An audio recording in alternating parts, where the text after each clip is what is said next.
is balancing of rotating masses. These masses are present in several planes.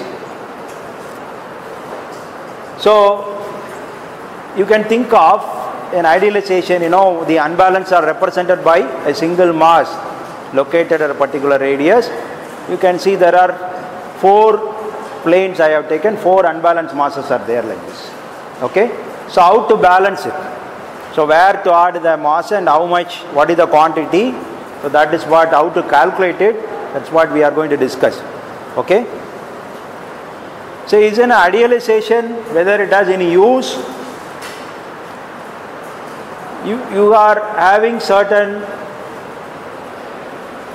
machineries where more than single rotor is used. For example, if you take a jet engine, it has several rotors: compressor stage 1, compressor stage 2, then you have turbines. So all of them constitute several stages.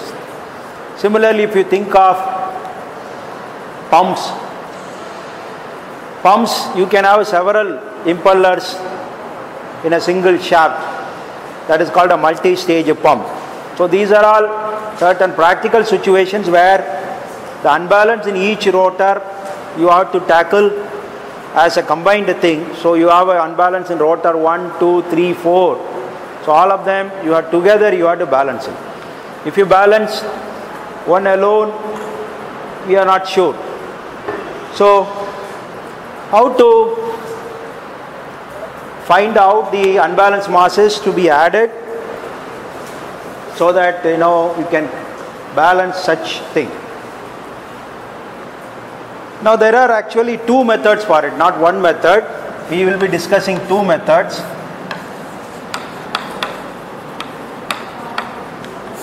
I have sent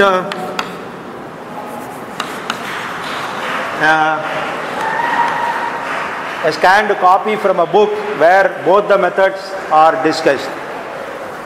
So eventually what you have to do is, you take one problem, solve it by both methods and see that you are getting the same answers, to ensure that both methods are one and the same. So this I will call it as a force method. Another method too, I will call it as a couple method.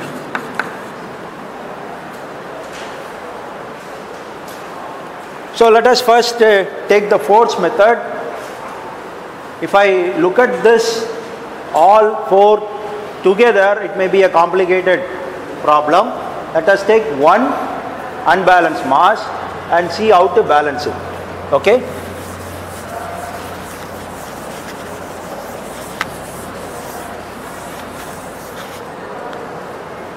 You know that earlier we have discussed this. If there is a shaft and there is an unbalanced mass like this, if you look at the side view, it may be at an angle.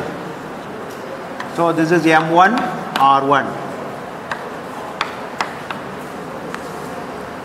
This is at an angle at present, angle making say theta 1.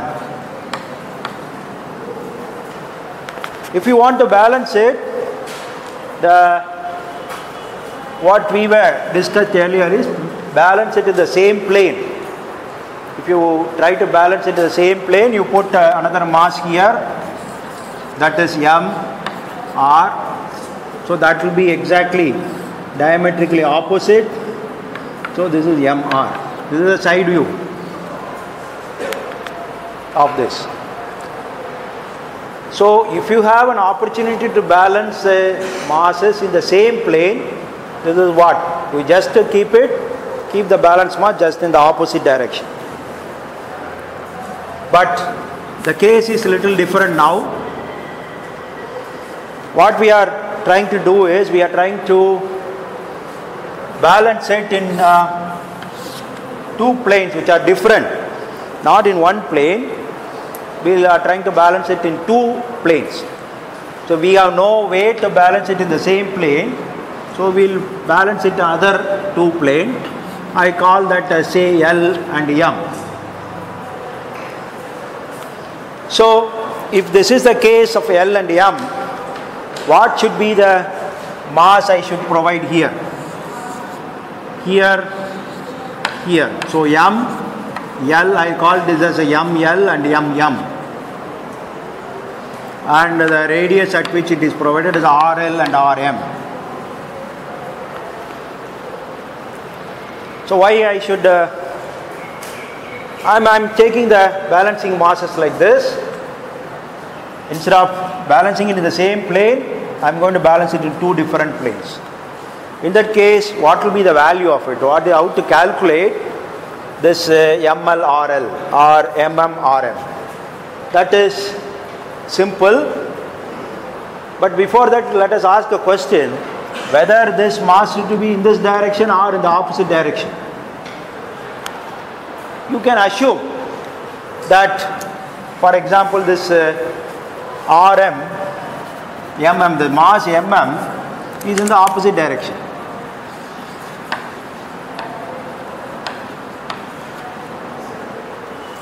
You are just assuming it, because otherwise I will be just biasing you that you ought to take it like this. Let us assume like this. How to get the magnitude of it? Now you are looking at the masses, that is the physical configuration of it. But when it rotates and you take a freeze image of that, you know they are going to produce the forces. So this is going to produce another force. So this I say Fm, this is the small m. Here it is going to produce Fl.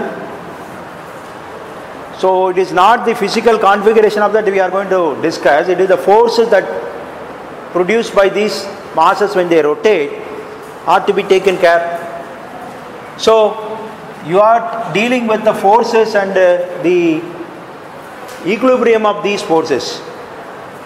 So I take, for example, to find out what is the quantity of it, I take the moment about this point.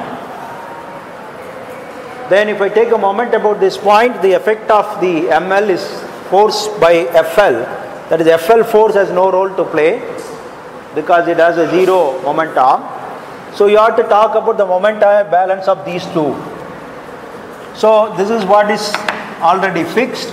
Fm is there, it is going to produce a counterclockwise moment, that is a positive moment. So Fm, so you need to know these distances.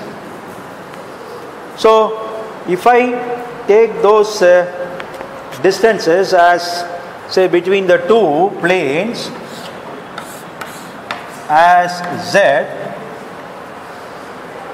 between the plane L and this as X, and this distance as Y.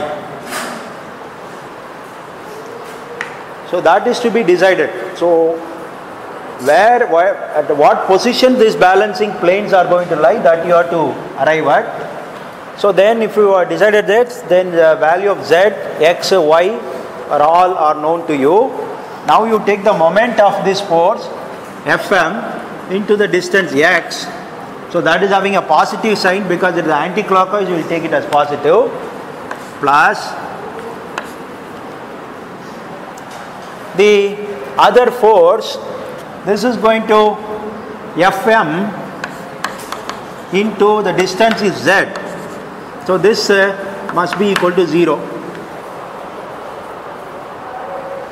But you see that both of them are anti-clockwise. They will not be cancelling each other. There cannot be, these two couples only add. They cannot cancel each other. So it must be in the opposite direction. The couple produced by this force should be in the clockwise direction. Then only the moment balance is possible. So the assumptions what I have made that it is in this direction has to be reversed. So it has to, the force must be in this direction, Fm must be in this direction.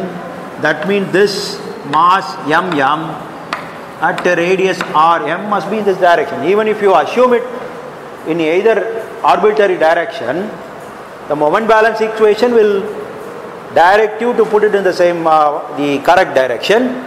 So in this case, this will be a minus sign because counterclockwise, this opportunity is 0. So now what we need to know is the value of Fm, this capital M, that is equal to F small m into x is known, divided by Z. So what is this value of Fm? That is going to be M1 R1 omega square into x divided by Z. So what is this one? It is going to be M Rm omega square. So omega square is appearing on either side, can be cancelled. So you can find out Rm, that is the product of the balancing mass that will be placed as M1 R1, which is known, x is known, z is known. You can compute this. So this is to be placed in this position. So it is what we are looking at is basically system of parallel forces in equilibrium. So all these forces are going to be parallel. So it should be equilibrium. This must be the value. Now if I want to find out the value of ML or L, I take the moment about this point about M. So the moment of that will be FLZ. So FLZ is in the what direction? It is in the anti-clockwise direction, that is plus. That's M1, that is Fm into y, that is equal to 0. Because you see that if you are taking this point as my moment center, this will be producing an anti-clockwise moment, so that will be plus sign, that is Fl into the distance z, and this is going to produce a clockwise moment, that will be minus sign Fm into the distance is y, that is equal to 0. So what we need is Fl, that is equal to Fm to y by z. So obviously we know that what we are interested is MLRL, that is equal to M1 R1 to y by z. That omega square I have removed. So using the principle of the equilibrium of parallel forces, we can determine that this is the position, the direction is, it should be opposite to this in that plane, but their magnitudes are given by this equation. So what I can say is, if I want to balance a single mass in two planes, then these masses are to be in the opposite direction and the magnitudes are given like this. Okay? Now this is the principle we are going to use for this complicated problem. Okay? But before extending that to the multi-mass system, I will take another case where you see there is a mass M1 R1, unbalanced mass, it is in the shaft. It is not necessary or a condition that the balancing planes are to be in either side of this. The balancing plane L and M can be in the same side, either this side or the other side.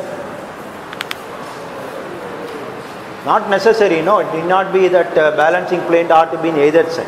It can be on this side. In that case, what will be the relationship?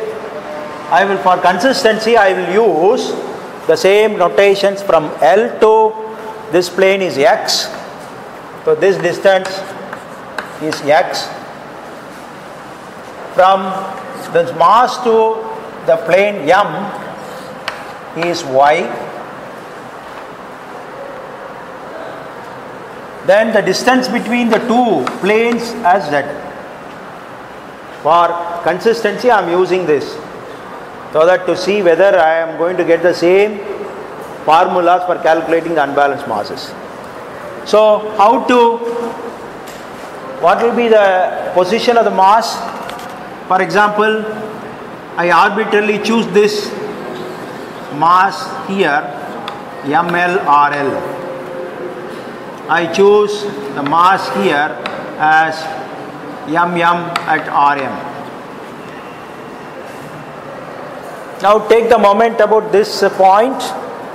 You will see that this is going to produce a clockwise moment, and this will also produce a clockwise moment in this configuration.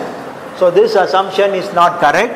So this MLRL should be here. This is MLRL. Then only with respect to this point, if we take a moment, this will be producing a clockwise and this will produce an anti-clockwise moment. So in this case, not going further, if you take a moment equation, you will see that M1R1 into X into omega square, that I'm going to ignore it, that must be equal to MLRL into Z. So if I want to find out the quantity of MLRL, that is going to be M1R1 X by Z.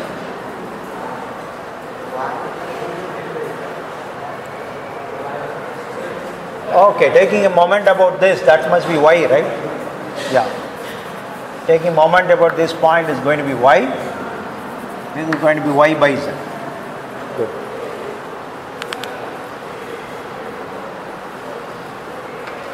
Now look at the equation M for MLRL. It is M1R1 Y by Z. Here, if you come here, what is the equation for MLRL? That is M1R1 Y by Z. Here also it is Y by Z. This leads me, the equation is same, provided I consistently choose this notation from this balancing plane to L as X, balancing plane to M as Y. So now if I choose this one, that is for balancing this mass here, then I take the moment about this point. So if you see that the moment about that point, if you where this mass should be positioned, we can judge that, because taking moment about this point, this will be producing a clockwise moment and this should be producing an anti-clockwise moment, then this must be the case. So this must be my MM/RM at a distance RM. So the equation for this would be taking this as a moment center, M1R1 into X, that must be equal to MM/RM into Z. So what we are interested is MM/RM, that balance mass value should be equal to M1R1 to X by Z. So if you look at here, MM/RM is equal to M1R1 X by Z. This one, if you take a moment about this point, this will be producing a force in this direction, that is in the clockwise. So this must be producing an anti-clockwise moment. So that must be here only, on the other side of the shaft. This is your shaft.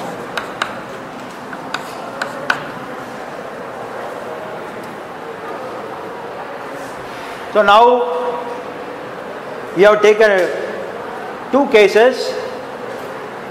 That is, there is a single mass, but it is balanced by providing balancing masses in two different planes, two planes. In one case, the first case, the balancing planes are on either side of the mass, but in this case, balancing plane is on one side of the mass.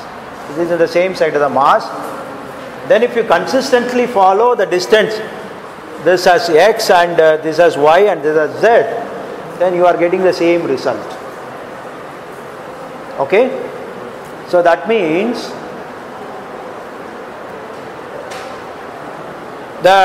if you look at it, if you want to say in a descriptive way, this is the equation.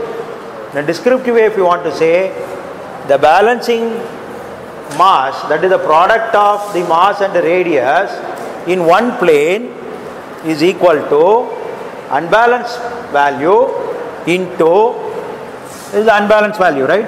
That's into x by z. That means I am talking about this plane. I have to take the distance between the unbalanced mass in the other plane divided by the distance between the planes. So if I want to put it, same thing is applied here. Let us see. This is ML RL, that is our this plane. The balancing mass of a particular plane is given by the unbalanced mass into the distance between the unbalanced mass in the other plane, that is here in this case y divided by z. So if you remember this in a descriptive way, you don't have to mess up with this the letters anymore. I can have any letter here, but what I have to remember is, if I want to determine the unbalanced mass here, take the original balancing mass here, take the original unbalanced mass, that is M1 R1, into the distance between the other plane and the unbalanced mass divided by the distance between the two planes. This is applicable here also. You can check it. So if you remember in the descriptive way, it is easy for you.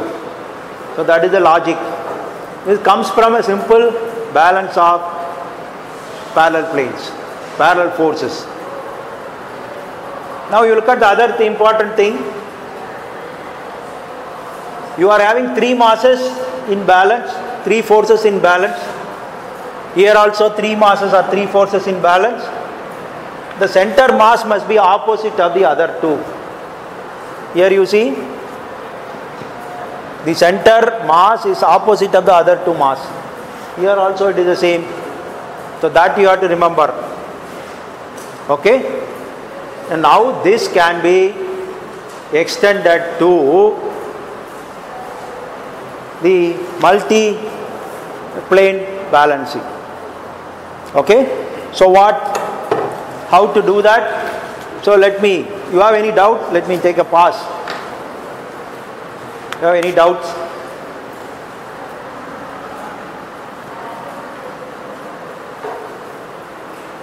Then I will explain the logic that I am going to use. Once the logic is there, to work it out, to avoid the syntax error or doing the calculation mistake, we will use a table. Then it's going to be a procedure. But even though we use a table for a procedure, but what is the logic in that, that must be very much remembered. Okay? It all comes from this logic.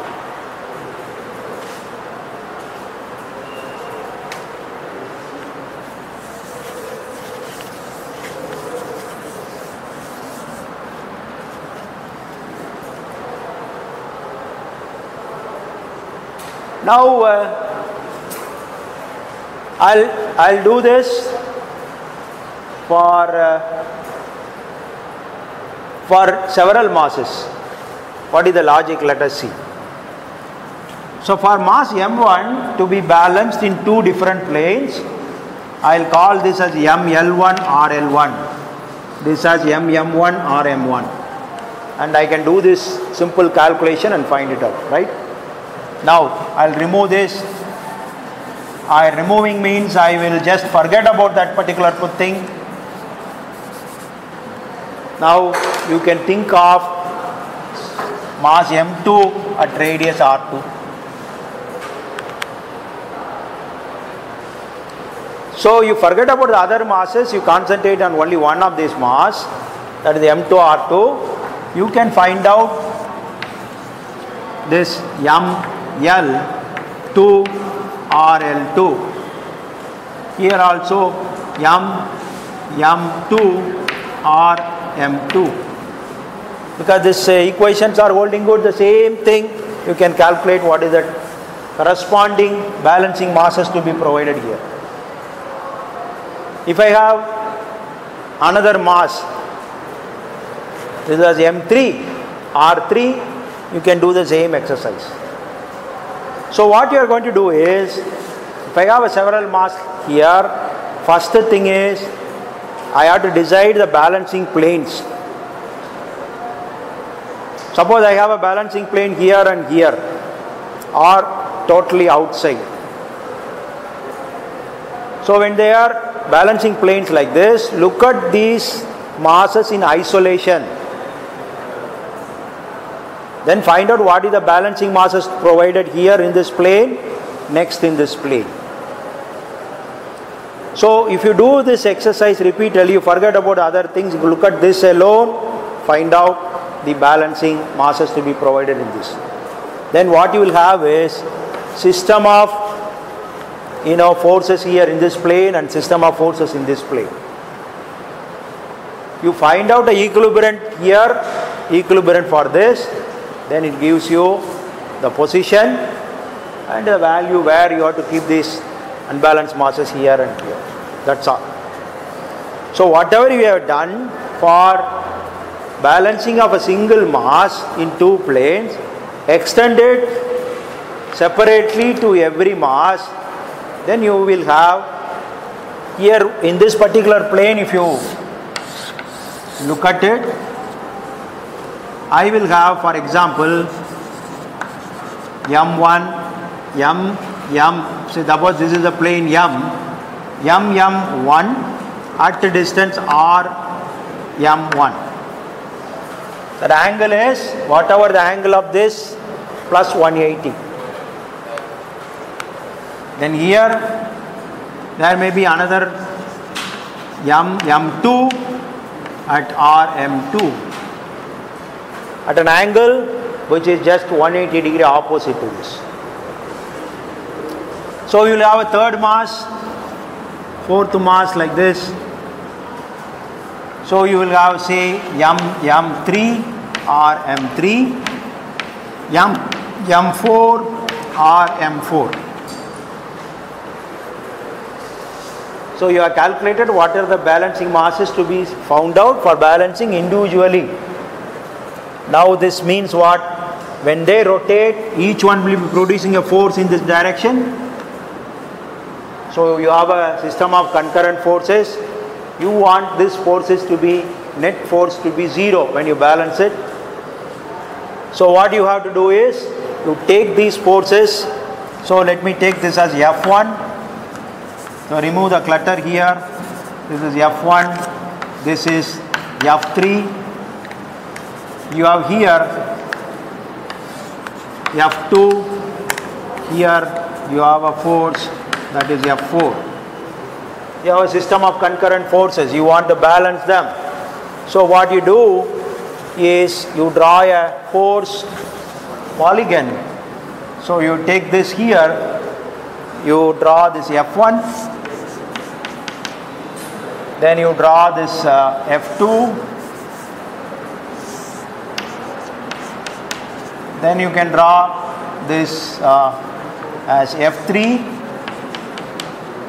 Then you draw this as F4. It doesn't matter if you change the order, because if I draw F1, then if I put F4, it's not going to affect. The order is not important in this force polygon. So what you have to do is, you have to find out the equilibrium force. You have to find equilibrium force. That means that force, if I introduce the system, will bring it to, this system will become an equilibrium, will be at an equilibrium. So that must be the closing side of the polygon. So this is the starting point, this is the end point as I arrange. So from here to here. So this polygon is closed. How do I say? Let me start here toward this arrow, from tail of the vector to the head, tail of the vector to the head here. Then this, if I go, it is closed. That means it is the equilibrium vector. So this force, this one, will be my net RM. Omega square I am ignoring, because I have already told you, if we ignore omega square, the whole system will scale down, but still it will serve the purpose. That this will decide me what is the direction. So if I take this will be the angle theta m. That is the angle at which I have to provide. This is the product I have to provide to balance this. Similarly, exactly you have to repeat it here for the balancing plane, other plane. So you have any doubt, please? Yes.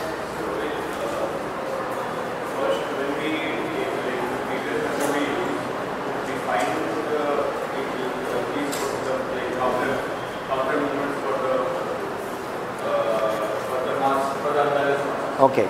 So when we find the equilibrium, like do all the forces balance, all the masses retain on its equilibrium, or only the equilibrium? When you put an equivalent force, the system will bring it will come to an equilibrium position. But then when we are introducing one more mass, then Yeah, we are introducing one more mass here. Similarly, here one more mass. suppose suppose this force diagram on the end plane. Here in this. Oh, This is balancing for four unbalanced masses. yeah, yeah.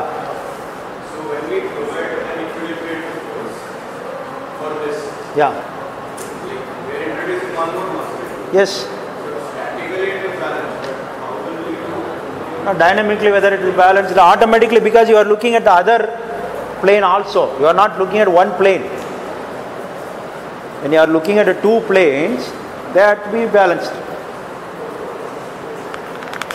Now, what we are doing is, that is the method one, as I said, it is the force method. The logic is, I will consider a one mass only at a time and find out the unbalanced masses to be provided in two planes. I proceeded for each plane, each mass separately. Then you look at the forces acting on one plane. Then I draw the force polygon for that. The closing side I take it. So that is the one I have to provide. So similarly, I do it for other plane. So when you are doing it two planes, it will take care for the couple also. Both the dynamically and statically it will take care. Okay.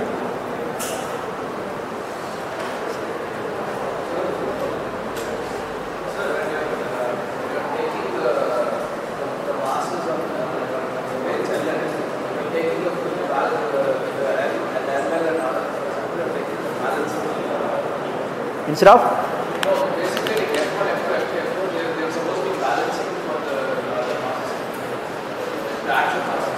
No, if I take this one, I have a force here, right? So in a plane L and M, I am going to find out what is the another two forces which will balance.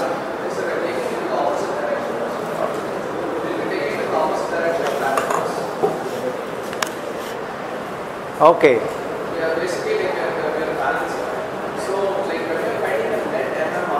Yeah. What you are right is a very valid, I think. So I think I made a small mistake here. I think if I am right about your point, it should not be equilibrium. I have to find out the resultant. Resultant, yes. That's right, good.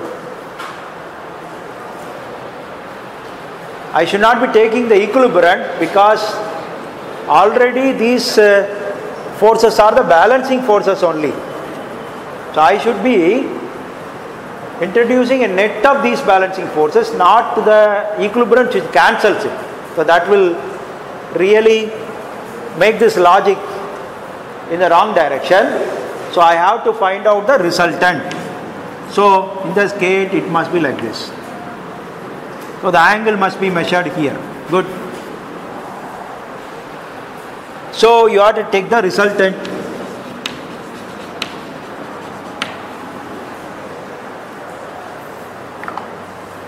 Because already these forces are introduced so that it will balance the existing force.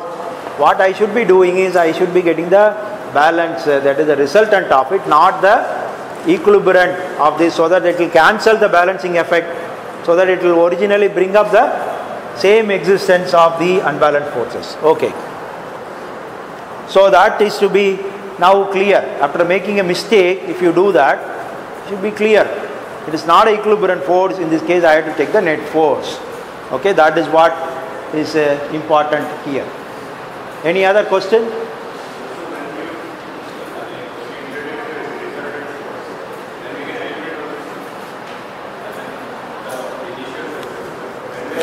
These are The resultant force will be a combination of all the forces. yes, yes. So we can eliminate all the forces and only keep the resultant. Yeah, I'm going to remove this thing.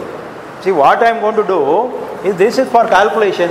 What I'm going to necessarily introduce is this. This is the direction now. I'll be providing a mass here, mm at Rm. That's all.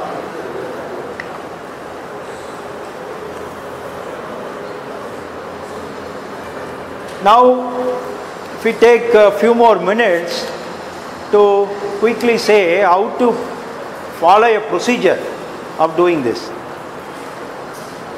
so that you can prepare a tabular column and do this. So let me just take one example given in the book.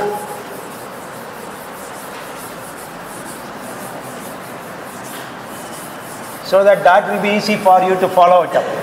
But the logic remains the same.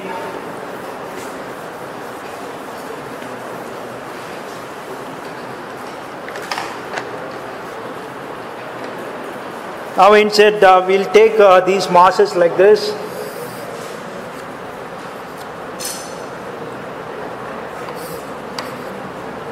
You have, say, A1. This is A2, we have A3,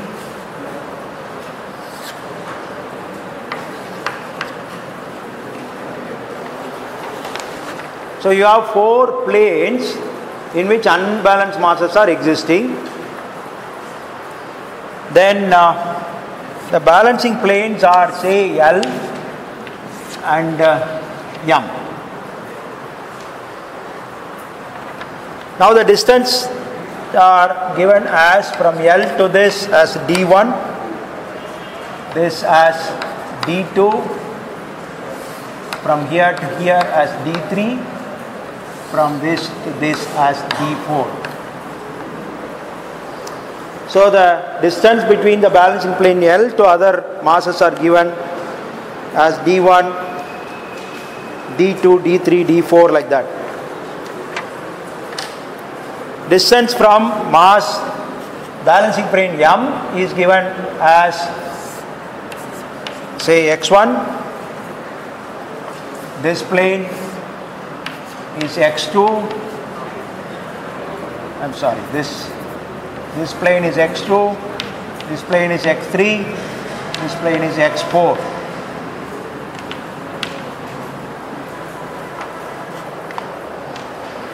Distance between the two planes are given as D.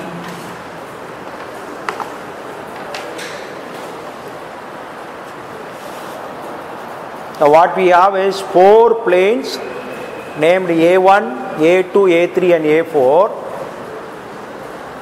There are 2 balancing planes on which I am going to add the balancing masses, that are L and M. The distance is, the notations of this distance is given like this. Now you look at the side view of it, you can say the angles at which they are, M1 at R1. This is M2, R2, M3, R3, M4, R4.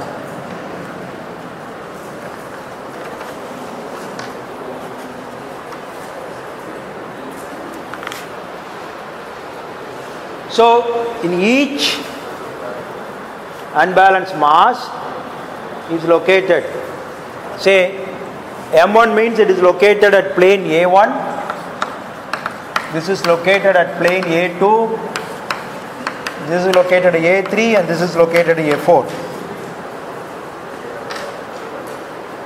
What you have to find out is the balancing masses. For example,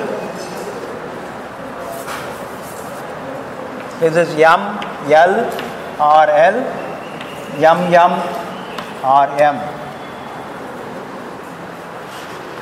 You have to find out the masses. So this angle is, say, this is theta 2, this is theta 3, this is theta 4. Then you have to find out what is theta L, you have to find out the theta M.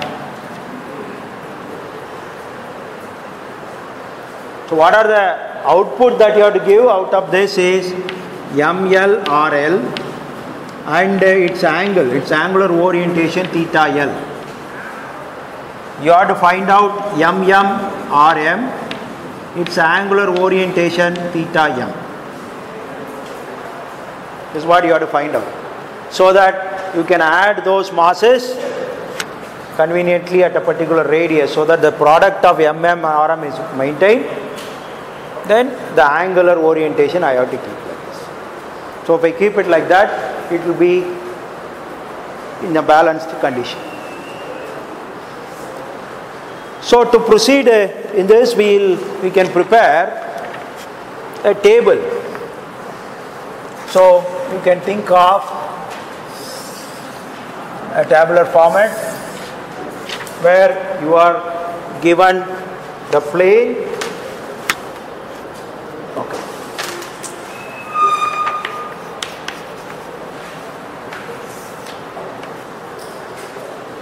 You can think of the mass. You can tabulate the radius. You can think of the force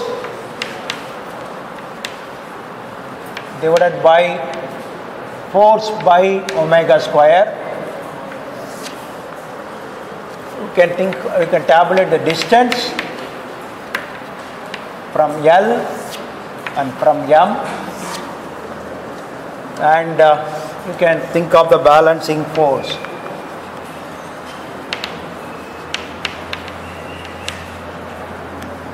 Divided by omega square in plane L and plane M.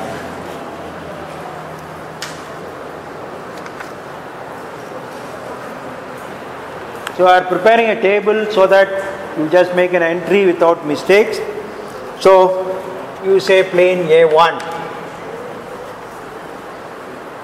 What is the mass in that? You say M1.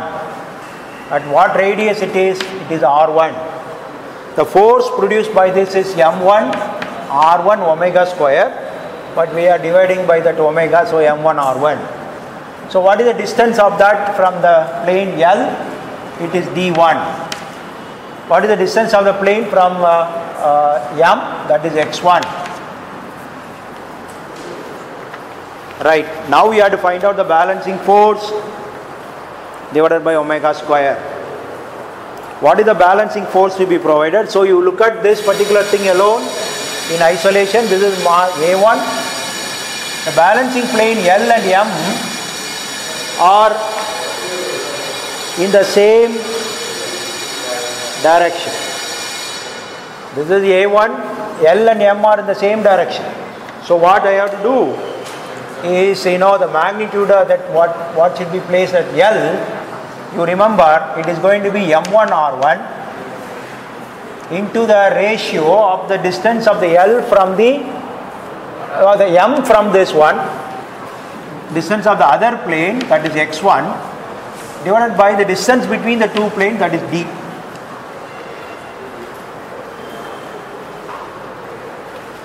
What is the balancing? By magnitude, if I say what is the balancing force I have to provide, that is M1 R1. And the distance of L from that unbalanced force, that is D1 divided by distance, this is D. That is what the balancing forces are to be.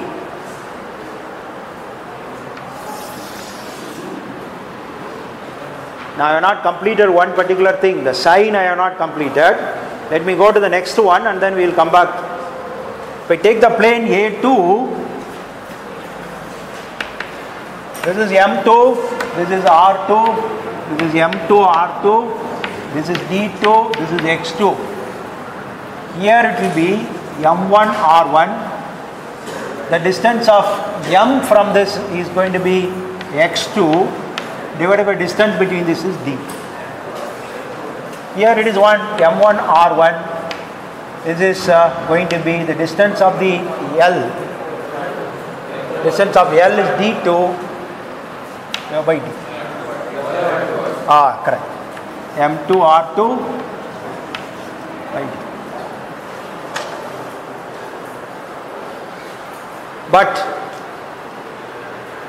you think these two cases I can fill up this like this for A3, A4.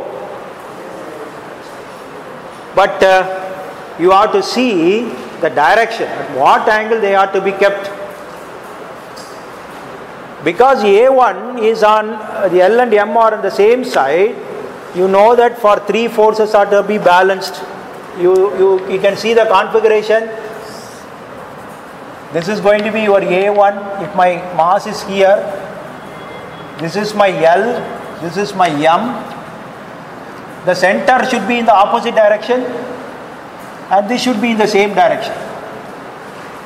So if I want to keep if the masses are in the same direction, but it will have a same angle theta 1, then we can take it as a positive side. If it is going to be theta plus phi, I can say it is a negative side. So this L is in the mid plane, so this must be in the minus side.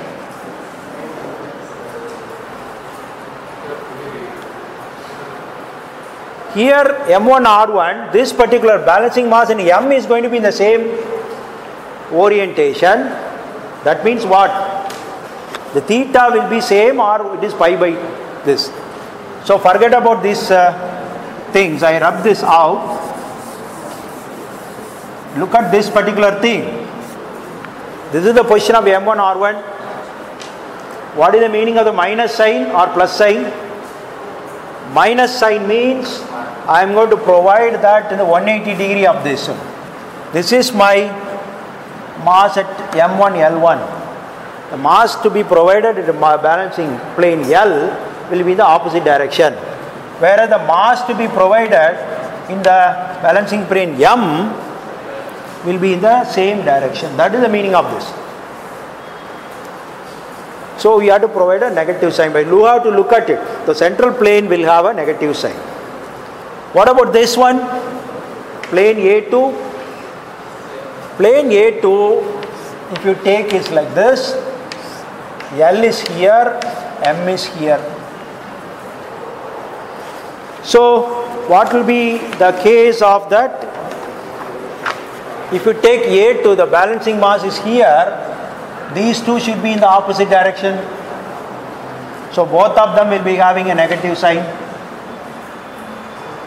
So if it is a positive sign means same angle as the theta. If it is negative sign means theta plus 180. Now very quickly fill it up. A3, then A4.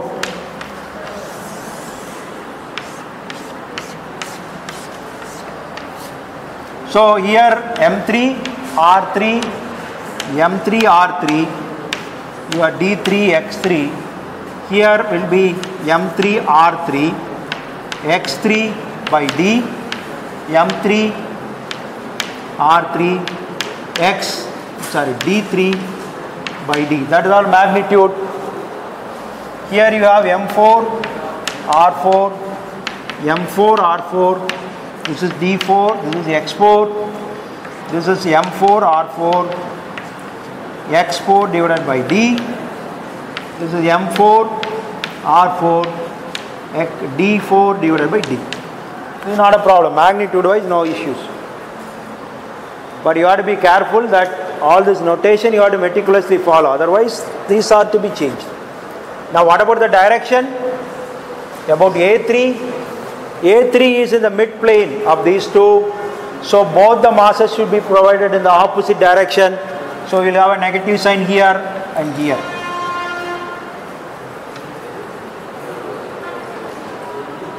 For A4, if you look at the other case where you have L and M are on the same side, So L is in the other side and M is the mid plane.